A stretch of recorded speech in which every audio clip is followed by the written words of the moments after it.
દમણમાં છેલ્લા ઘણા વર્ષોથી ગુજરાત અને મહારાષ્ટ્ર કે અન્ય રાજ્યોથી આવતા પર્યટકોને 31મી ઉજવણી કરવી મોંઘી પડતી હતી, કારણ કે વલસાડ પોલીસ દમણથી બધી સીમાઓ પર તૈનાત રહેતી હતી। 31મી ઉજવણી કર્યા બાદ જે પર્યટક દમણની સીમા બહાર નીકળે એટલે તરત જ પોલીસ પકડીને પોલીસ મથક ભેગા કરી દેતી હતી। જે વાતને ધ્યાને લઈને દમણ દીવના સાંસદ પર્યટકોની વધારે આવ્યા છે। દમણ દીવ સાંસદ ઉમેશભાઈ પટેલે 31મી ઉજવણી દરમિયાન દમણમાં કરવાની ઈચ્છા ધરાવતા પર્યટકોની મદદ માટે તેમણે ઘોષણા કરી છે કે જે પર્યટકોને દમણની હોટલમાં જગ્યા ના મળી હોય અથવા તો હોટલમાં રહેવું પોસાતું ન હોય તેવા પર્યટકોએ નશાની હાલતમાં ઘરે જવા કરતા દમણમાં જ રાતવાસો કરી સવારે ઘરે જવા સૂચન કર્યું છે। તેમજ તેમના રાત્રિ રોકાણની પૂરી સગવડ પણ દમણના કોળી પટેલ સમાજ હોલમાં કરેલ છે। ઉમેશભાઈ, છેલ્લા ઘણા વર્ષોથી દમણમાં 31મી પાર્ટી કરવા આવતા ગુજરાતી પ્રવાસીઓ અહીં આવે છે તો એમને તકલીફ પડે છે રાત્રે ઘરે જવાની, કેમ કે ગુજરાત પોલીસ એમને પકડી લે છે દારૂની પેલા પીધેલી હાલતમાં। તો ઘણા વર્ષોથી દમણને વ્યવસાયી રીતે ઘણો નુકસાન થઈ રહ્યું છે, તો એ માટે આપ શું કદમ ઉઠાવી રહ્યા છો? નમસ્કાર, અને આપના માધ્યમથી હું તમામ ફરવા આવતા અને 31મી ઉજવણી કરવા આવતા તમામ પ્રવાસીઓને પહેલા તો હું મારા દમણ દીવ વતી તમારું સ્વાગત કરું છું। અને આ બાબતે હું તમને એ કહેવા માંગુ છું કે જે કોઈ 31મી ઉજવણી કરવા માટે દમણ આવે છે કે દીવ આવે છે તેઓએ રાત્રે પહેલી વાત તો નશાની હાલતમાં દમણ છોડવું કે દીવ છોડવું નહીં। અને જો તમને કોઈ દમણમાં અહીંયાથી પાછું જવા માટે એટલું મજબૂર બનવું પડતું હોય કે અહીંયા કોઈ રહેવાની વ્યવસ્થા નથી, તો આપ સૌને વિનંતી કરું છું કે આપ મારા નંબર ઉપર કોન્ટેક્ટ કરી શકો છો અને તમને હું મારા સમાજનો જે કોળી પટેલ સમાજનો હોલ છે ત્યાં રહેવાની વ્યવસ્થા કરી આપીશ। તો એક વાતનું ધ્યાન રાખવું કે પીધેલી હાલતમાં જીવને જોખમમાં રાખીને દમણથી બહાર જશો નહીં। અને બીજી વાત એ કહેવાની છે કે લાસ્ટ 5-7 વર્ષથી ગુજરાત પોલીસ જાણ જોઈને દમણના ટુરિસ્ટોને ટાર્ગેટ કરે છે અને આ લોકોને રાત્રે પકડીને રાત્રે અમને પકડીને જેલોમાં બંધ કરી દેતી હોય છે।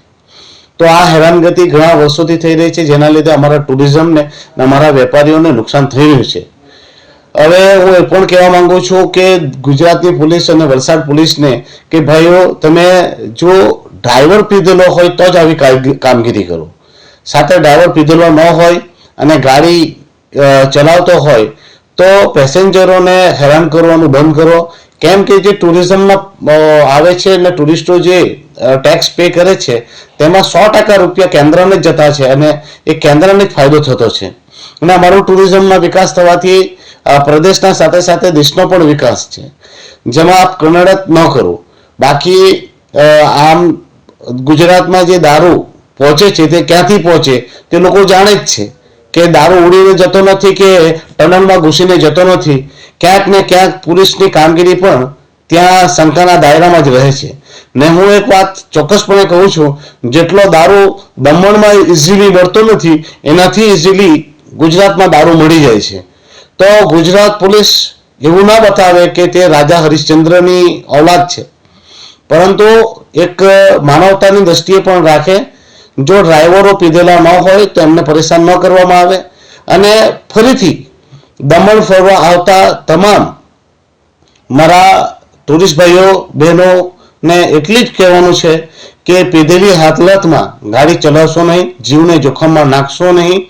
આનંદ કરો, મોજ કરો, મસ્તી કરો, પરંતુ જીવને જોખમમાં ના નાખો। જો તમને દમણમાં કોઈ પણ રહેવાનું સ્થાન ન મળે તો મારા નંબર ઉપર જરૂર કોન્ટેક્ટ કરો। અમારા સમાજનો હોલ તમારા માટે ખુલ્લો રહેશે, ત્યાં વ્યવસ્થા પણ રાખવામાં આવશે।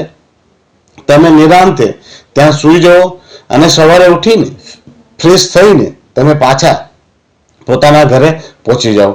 અથવા તો તમારો ડ્રાઈવર તમે એવો લાવો જે પ્રોફેશનલ હોય અને તે પીતો ન હોય અને તેને નહીં પાવો, કારણ કે તમારી સલામતી અને સુરક્ષા મુખ્ય છે। દમણ દીવ વર્ષોથી પ્રવાસી સ્થળ રહ્યું છે. અને વધારે પડતું હું એટલું જરૂર કહીશ કે મારા ગુજરાતના ખરેખર ગુજરાતના સુરતના લોકો દ્વારા અમારા દમણનું ટુરિઝમને ચલાવવામાં આવતું રહ્યું છે. તો આપ સૌને ફરીથી વિનંતી કરું છું કે 31st આવો, વેલકમ છે તમારું, પરંતુ સુરક્ષિત રહો, સલામત રહો, એ પણ અમારો ઉદ્દેશ છે. બસ આટલું જ કહેવાનું. તમને જો રહેવાની વ્યવસ્થા ન મળે તો મારો નંબર 9825834410 ઉપર જરૂર સંપર્ક કરજો. હું તમારી રહેવાની વ્યવસ્થા મારા સમાજના હોલમાં જરૂર કરી આપીશ. ધન્યવાદ.